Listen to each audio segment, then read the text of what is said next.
Сәлем достар, біз бүгін сіздермен 4-ші және 6-ші жұп нервтерді талқылайтын боламыз.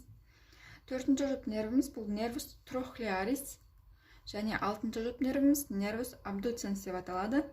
Ең алдымен бұл нервтер қайдан шығады деген сұрақ. 6-ші жұп нервіміз бұл көпірден шығады. Понус, мына жерде миша, көпір, көпірдің төменгі бөлігінде сопақша ми, жоғарғы бөлігінде ортаңғы ми орналасады.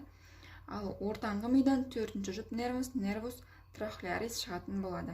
Ендеше өткен сабақта сіздермен 3-ші жұп нервті талқылаған болатынбыз, көз қозғалтқыш нервті.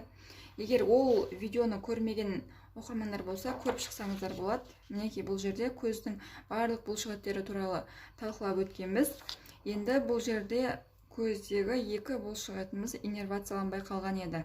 Олар мускулус облигиус superior және мускулус ректум латералис. Енді осы екі бұлшықетті 4-ші және 6-ші жұп нервтеріміз иннервациялайтын болады. 4-ші жұп нервіміз ортаңғы мидан шығады, синус кавернозумға келеді. Өткен сабақта айттық, және жоғарғы көз ұялық тілік болады деп айттық. Синус кавернозумнан өтіп, жоғарғы көз ұялық тіліктен өтіп, жоғарғы қиғаш бұлшықет мускулус облигиус супериорды барып иннервациялайды. Және 6-ші жұп нервіміз бұл көпірден шығады.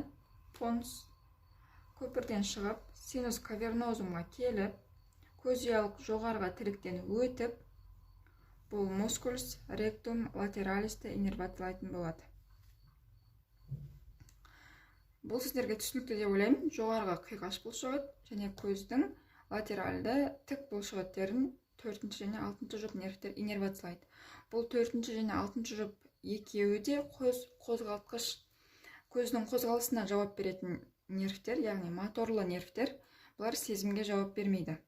Сіздермен бірге болған Гүлбану Ғаниқызы. Келесі сабақта сіздермен 5-ші жұп нервті талқылайтын боламыз, нервус тригеминусты. Егер видео ұнаған болса, каналға тіркеліп, лайк басып кетіңіздер. Келесі сабақта кездескенше.